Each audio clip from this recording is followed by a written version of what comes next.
Hey everybody, Josh here. Where am I at? Forgot the name of my dealership.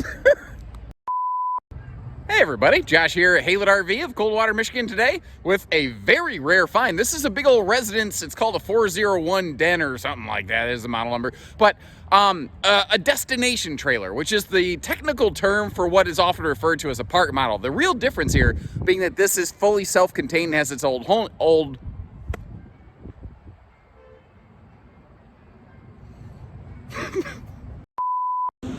Hey everybody, Josh here at Advantage One. Nope. Okay, take number 37. Hey everybody, Josh here at wherever I'm at with a big, giant Residentice, 12,100 pounds. It's called a destination trailer because it's fully self-contained. That's the difference between this and a park model. Basically, it's what I love to, this is a really true example of a flat deck fifth wheel. If you want that big, giant living space, the big, bed slide and all that stuff, but you don't want all the extra steps, you don't plan on towing it. If you peel out the cost of that fancy gooseneck frame and like auto leveling systems and stuff like that, fancy suspensions that a trailer that sits in one spot doesn't need, that's where this one comes in right here. Saves you a huge chunk of change as compared to a big fifth wheel. It's one owner. It looks like they were just done with it because this wasn't a trade-in. We actually purchased this outright after they approached us and said, hey, you want our thing here? And something I want to mention is this thing's big. This isn't the type of trailer that's really intended to be towed regularly on the weekends. There's technically nothing that says you couldn't, but a big, tall, wide, brick-shaped trailer like this isn't very conducive to rolling down the road. You don't even need a vehicle for something like this, though. If you have a site that you just want this delivered to, you don't have a vehicle for it, just give us a call. We can arrange delivery, and delivery one time, that is way cheaper than a truck payment, baby. This is one of the more interesting floor plans I've seen in something like this. I've seen a couple fifth wheels attempt a layout like this before, and there's things I personally think are really cool about it, and there's a couple things that make me go, but I'm not the one buying it. I'm just going to kind of point out things to the best of my ability and let you kind of make the decision here. It's interesting because it has very clearly defined kitchen and living spaces, but it's almost got a little bit of a restaurant feel to me. Like, I don't know. Like when I look at this light fixture, when I look at this little dining arrangement, there's just something about it just, I don't know, man. It just kind of says Pizza Hut to me. Then again, I skipped breakfast this morning and there's leftover pizza in the fridge, so maybe that's where my mindset is at currently. But back here, whether it's like a rear den, rear entertainment, or like almost a front living arrangement you're looking for, that's what this has right here. Because we have a theater seat down here that is just on Boardwalk and Park Place, straight across from a very easy viewing entertainment center.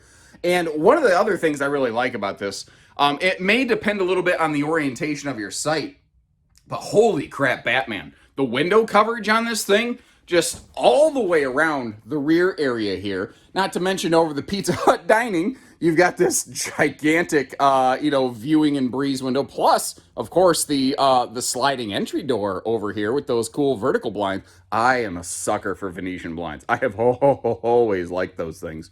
And I think one of the things that helps this is it is technically, I guess, one open room, but just that little bar, that little decorative element at the ceiling right there, Montana does that a lot. They do it very successfully. It really helps clearly define this is a living room.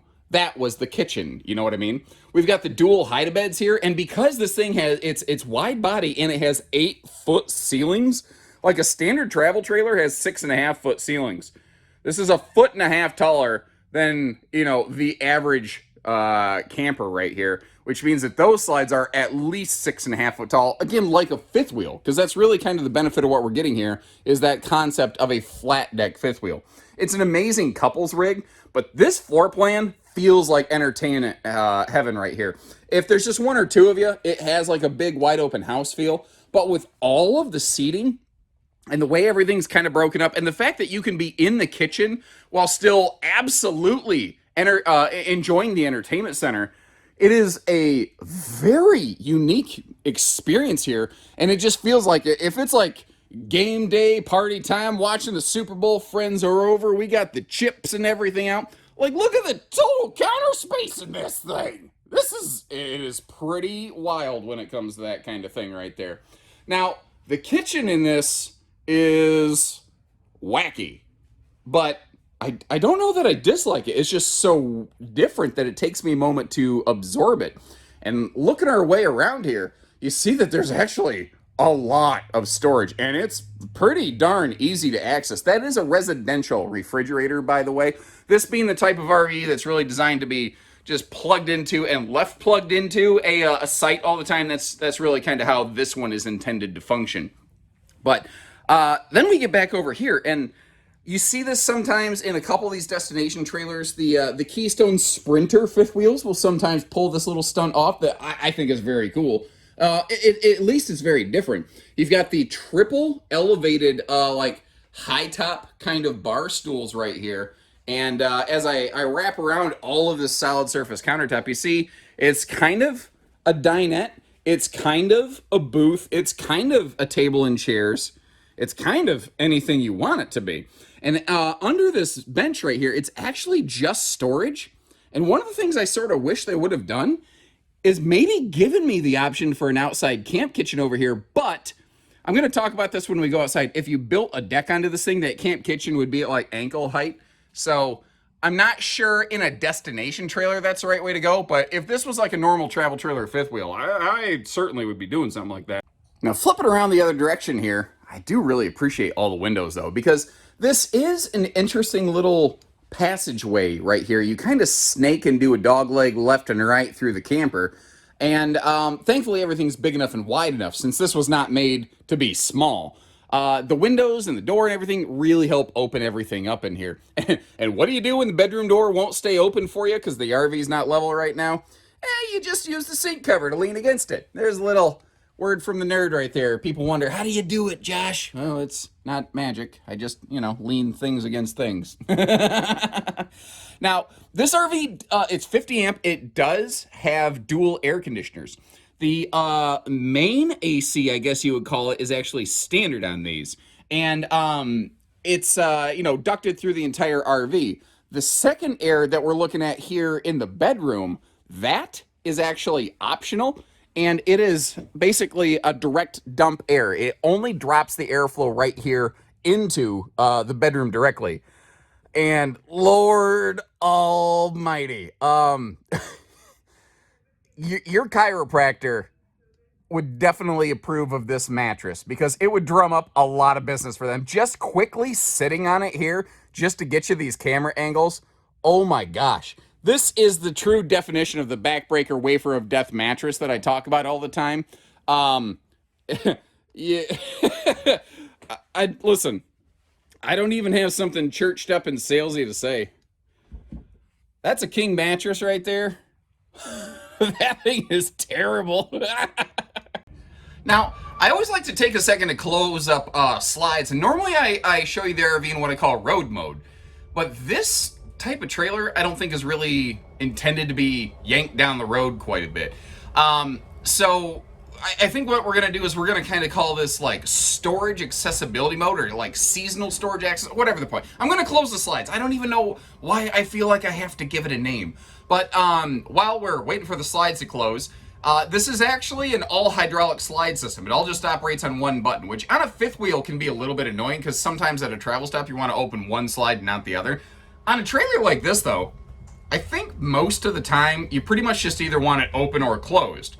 So just having one button that I sit here and hold while I let those fast-moving hydraulic slides do their business, and, not too bad. Considering in the time it took me to explain this, they're already closed. This is a 4-slide coach. That's how quick it takes to open and close this thing. Maybe 30 seconds when you're actually holding the button and not talking the entire time. And what you'll see here is we really lose access to the living room. But I don't know why that matters. Again, if what you're looking for here is like seasonal storage access, if you just need to get in and pack things real quick or unpack at the end of the season, you can get to pretty much all the kitchen space here. And actually, now that I'm looking at it, if your life depended on it, you could stretch Armstrong squeeze around that thing without having to do a Dukes of Hazzard yeehaw over that countertop. So I guess I retract my previous statement. If you had to, you could get back there. But basically, all of the kitchen space here, including the refrigerator, will be accessible with the slides closed, which is really nice again. And because you have like a furnace and stuff down here, there's no storage under there that you're losing access to. Really, I'm actually very pleasantly surprised with the travel accessibility on this. Something else just occurred to me though, as I'm saying this. This RV does not have washer dryer hookups, which, considering the very late model nature of this and the size of this thing, like even in that cabinet or the big bedroom closet, this does not have a washer dryer accommodation. So I guess keep that one in the memory banks if that's an important factor for you. All right, so I don't know how well this translates to video, but that is a wide body rig right there. When it's not standing beside an 8-foot standard body, it's not as obvious to see. The fiberglass wrap on the front of this does give it like pretty smexy curb appeal, because that is going to be the the face of the trailer as it looks out toward the other sites, presumably at the park. Although this is the kind of thing we've seen people say, well, I was going to build a cabin, but man, the local laws and ordinance here were crazy. I just figured I'd park a camper on it and be done with it. Well, that's where these can come in. Now, we carry 4 different varieties of destination trailers here at Haylett RV. This not being one of them, but they're going to share some similarities. Like this one was built with a removable tongue. You see the bolts right there. That's not something every destination trailer offers. One of the cool things about that is this thing is long. And you see how the hitch and all that stuff kind of sticks off the front. If you have it parked like at a permanent type site, and if the facility allows, because some of them don't like it when you take the tongue off these things because it becomes a quote permanent structure. You know, you can't just hitch up and pull it. You can save a couple feet, which might slide you into a site that you otherwise couldn't fit into. But you need to check with your, say the park owner before you do that. Now, one of the things I like about this, it does have the slide over here on the door side, but it's all the way back. All of our awning space in that sliding glass patio door right there, it's just all unobstructed under that awning. So if you wanted to build a deck onto this thing, it is very, park friendly in that regard, which is one of the reasons it doesn't have those very common like fold out stable steps, because a lot of people who get one of these, they end up usually having their own set of steps built or a deck built or something like that. That's a very common occurrence here. The slide awnings are a nice find on this, just because these things tend to sit in one spot. So, they tend to sit with the slides open for a very long time. That extra protection getting the debris off there is very handy. One of the things that always kind of surprises me about destination trailers, though, is nearly none of them have ladders. And I don't really understand why. Yeah, but I don't know. I guess it doesn't matter if I don't understand why. They don't have it. The underbelly of this is enclosed. It is forced air heated. I'm not going to tell you, I haven't seen where this brand has been proven like 0 to 100 degree rated, hot, cold, camp rated, whatever words you choose to apply to that. I haven't seen where that's the case on this brand of trailer, but this is the type of thing. Often people with these type of trailers, they use them as a like spring, summer, fall getaway home. So if you're looking for that sort of use and function, this is going to be absolutely fantastic. Sometimes people look at something like this though and say, no, this is going to be my house. There's a reason I'm looking at this thing called a residence, dummy. Well, you skirt it, you maybe supplement with a little extra heat below. You keep them window shades drawn to help keep the heat in the RV in the wintertime. And it is, depending on the climate that you're going to be running into, something that with some extra help could get you through those more wicked seasons. So if you got the truck to haul it to the site, great. Let's get hitched. If not, give us a call. We can arrange somebody to get that brought out there for you.